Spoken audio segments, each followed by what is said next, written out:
नमस्कार दोस्तों, आपका स्वागत है।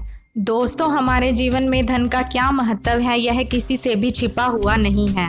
धन के अभाव में कोई भी व्यक्ति खुश नहीं रह सकता है। यह मात्र कहने की बात है कि धन ही जीवन में सब कुछ नहीं होता, या हम धन से खुशियां तो नहीं खरीद सकते, लेकिन धन पास में होने से खुशियां अपने पास खींची चली आती हैं। यदि जीवन में धन का महत्व नहीं होता तो लोग इसे कमाने के लिए दिन रात एक क्यों करते। दोस्तों, धन की कामना हर कोई करता है, हर कोई धनवान बनने के सपने देखता है और हर किसी को सुख सुविधा से भरपूर जीवन की आकांक्षा होती है। इसलिए सारा जमाना महालक्ष्मी जी की आराधना करता है और धन संपत्ति की कामना करता है। दोस्तों, महालक्ष्मी जी हर किसी पर आसानी से प्रसन्न नहीं होती हैं। महालक्ष्मी जी को खुश करना बड़ा ही मुश्किल काम है, लेकिन जिस पर महालक्ष्मी जी की कृपा हो जाती है वह कभी दुखी नहीं रहता। महालक्ष्मी जी अपने भक्तों पर किसी न किसी दिन कृपा जरूर करती हैं। हमारी भक्ति से प्रसन्न होकर हमारे घर में भी रहने आती हैं। महालक्ष्मी जी जब भी हमारे घर में आती हैं तो आने से पहले कुछ ऐसे संकेत देती हैं जिनसे हमें पहले ही समझ में आ जाता है कि अब हमारे घर में महालक्ष्मी जी का निवास करने आने वाली हैं।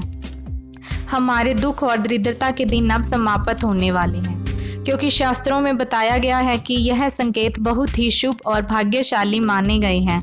यह साक्षात महालक्ष्मी जी के आगमन के संकेत माने जाते हैं। अगर आपको भी ऐसे संकेत मिले तो आप भी समझ जाइए कि महालक्ष्मी जी की कृपा अब आप पर बरसने वाली है। तो आइए जानते हैं उन संकेतों के बारे में।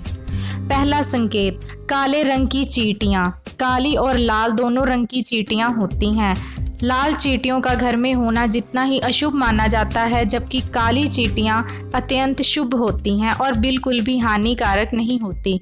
ज्योतिष शास्त्र के अनुसार काले रंग की चींटियों को महालक्ष्मी जी का रूप माना गया है। घर में अचानक काले रंग की चींटियां गोलाकार में घूमती नजर आए तो यह बहुत ही शुभ संकेत है। यह घर में महालक्ष्मी जी के आगमन का संकेत माना जाता है। इसलिए काली चींटियां दिखाई दे तो इन पर हल्दी कुमकुम चढ़ाएं और उन्हें खाने के लिए आटा और गुड़ दें। ऐसा करने से आपको कर्ज से मुक्ति मिलती है और घर में धन की बढ़त होती है। और काली चींटियों को झाड़ू से बाहर ना निकालें। दूसरा लक्षण, चींटियों की तरह ही छिपकली को भी महालक्ष्मी जी का रूप माना जाता है। घर में अचानक 3 छिपकलियां एक ही स्थान पर दिखाई दे तो बहुत ही शुभ माना जाता है। यह माँ लक्ष्मी जी के आगमन का संकेत है। यदि छिपकलियां एक दूसरे का पीछा करती हों तो ऐसा माना जाता है यह घर की उन्नति का संकेत है। दिवाली के दिन तुलसी के पौधे में छिपकली का दिखाई देना बहुत ही शुभ माना जाता है। यह हमें भरपूर धन मिलने का संकेत है। इसलिए किसी विशेष अवसर पर छिपकली दिखाई दे तो उसे कुमकुम और चावल अवश्य चढ़ाएं। तीसरा संकेत, पक्षियों द्वारा। दोस्तों, शास्त्रों में कई पक्षियों का हमारे आसपास रहना बहुत ही शुभ माना गया है, तो वहीं कुछ पक्षियों के रहने से घर में माता लक्ष्मी का वास होता है। दोस्तों, अगर आपके घर में कोई चिड़िया आकर घोंसला बनाती है तो यह शुभ संकेत है, माँ लक्ष्मी जी के आने का संकेत है। इसलिए आपके घर में कोई चिड़िया घोंसला बनाती है तो उसे भूल से भी ना तोड़ें। जैसे पक्षी अचानक बार बार आने लगे, यह अत्यंत शुभ माना जाता है। लक्ष्मी जी के वाहन उल्लू का दिखाई देना भी बहुत शुभ माना जाता है। चौथी बात, शंख की ध्वनि। यदि आपको भीम में किसी भी समय सुबह या शाम नित्य शंख की ध्वनि सुनाई देती है तो यह अत्यंत शुभ माना जाता है।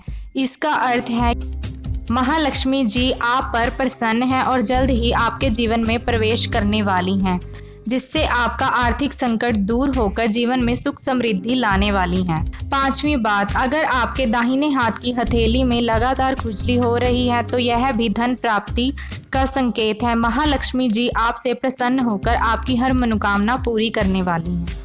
छठी बात, जैसे कि हम जानते हैं हमारे सपने में भी कई बार लगातार कुछ न कुछ संकेत देते रहते हैं। इसलिए यदि हमें धन लाभ होने वाला है तो महालक्ष्मी जी इसका संकेत हमें सपने में देती हैं। यदि हम सपने में बार बार झाड़ू, घड़ा, सांप, नेवला, उल्लू देखते हैं तो निश्चित ही भविष्य में धन लाभ होने वाला है। हम यदि वास्तव में भी नेवले को देखते हैं, घर से बाहर निकलते ही किसी को झाड़ू लगाते देखते हैं और साफ सफाई करते देखते हैं, यह भी एक प्रकार का शुभ संकेत है और महालक्ष्मी जी के आगमन का भी संकेत है। तो दोस्तों, यह थे कुछ संकेत जो हमें बताते हैं कि महालक्ष्मी जी हमारे घर में आने वाली हैं। उम्मीद है आपको जानकर अच्छी लगी होंगी। आपको हमारा आज का वीडियो कैसा लगा हमारे कमेंट बॉक्स में जाकर ज़रूर बताएं।